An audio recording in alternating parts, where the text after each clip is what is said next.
Aujourd'hui, Franklin et moi, me and myself, Joyce, nous avons des invités de marque dans le studio, bien sûr. Ils sont venus pour échanger, mais surtout pour informer et donner envie à cette jeunesse-là, cette jeunesse qui est le fer de lance de toutes les nations d'Afrique, du monde. Alors, on l'a dit tout à l'heure, on parle du salon de formation et premier emploi.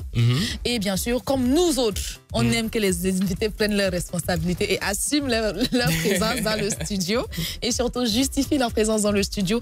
On va laisser les quatre, parce qu'il faut rappeler qu'on a 4 structures qui sont représentées ici aujourd'hui. Donc, on va laisser chaque représentant présenter sa structure. Maintenant, moi, je vais savoir, si pour quand moi, aujourd'hui, là, je vais me lever de Dakar, je vais aller à ICEPTIES. Oui. Voilà, donc on va vous accueillir à bras ouverts. D'accord. Donc, au niveau de l'ICEPTIES, comme je l'avais dit, c'est un réseau déjà. D'accord. Mais le plus fonctionnel, c'est l'ICEPTIES depuis 2013. Et les filières de formation qu'on a, c'est l'agriculture, l'audiovisuel avec la création multimédia, système réseau informatique, les métiers du rail avec Thiès, ville ferroviaire. Et nous avons aussi tourisme et loisirs avec la station balnéaire de Thiès. Maintenant, c'est une formation uniquement de techniciens supérieurs. Voilà. Maintenant, si je prends les autres ISEP comme Matam, Bignona, Diamniadio et Richard Toll, Bignona, Matam, Richard Toll, ils ont tous des filières relatives à l'agriculture, que ce soit l'agroalimentaire, la pêche, l'élevage, les métiers verts. Diamniadio, c'est beaucoup plus les métiers de l'automobile, un peu de la mécanique. OK. Voilà.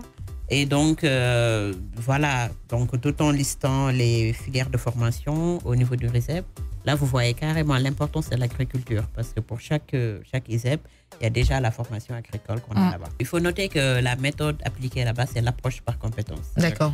Donc déjà, en collaboration avec la communauté de Notre Diobas, nous avons 33 hectares au niveau de notre, voilà, qui appartient à l'école. Et nous sommes ensuite avec Monsieur Simon Néné, responsable technique du Fonds national de développement agro-silvo-pastoral. Merci. Donc, rebonjour. Bonjour. Cette fois-ci, moi, je vais vous parler un peu du Fonds national de développement agro-silvo-pastoral, qui est placé sous la tutelle technique, j'avais dit tout à l'heure, du ministère de l'Agriculture et de l'Équipement rural et sous la tutelle financière du ministère de l'Économie, des Finances et du Plan.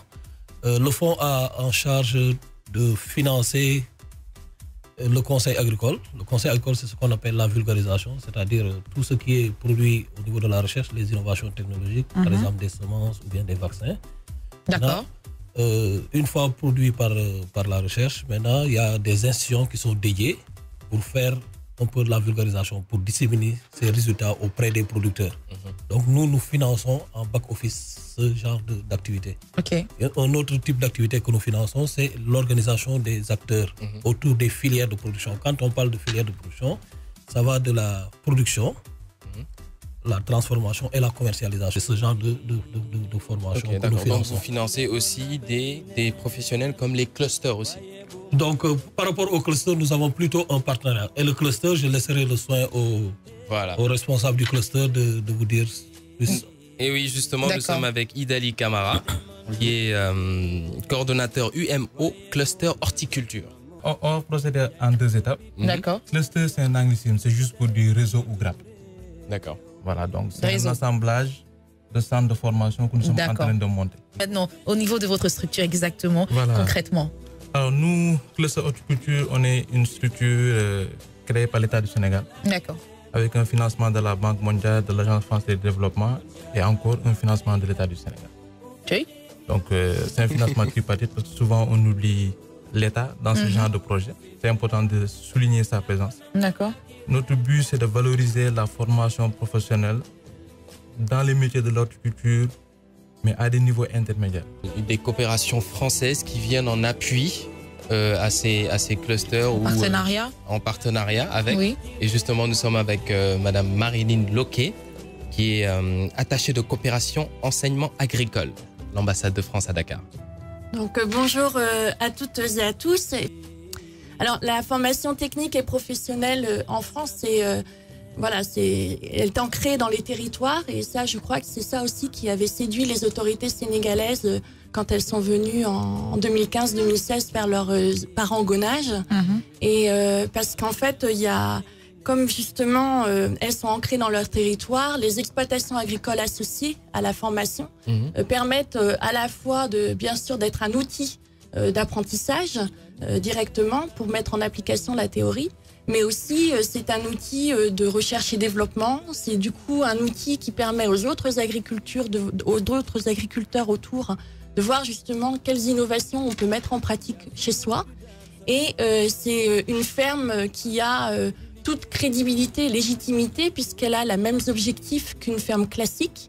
Elle doit, elle aussi, avoir un modèle économique rentable. D'accord. Donc c'est souvent un moteur dans les territoires qui permet justement d'être un exemple, un modèle pour les jeunes dans leur activité future.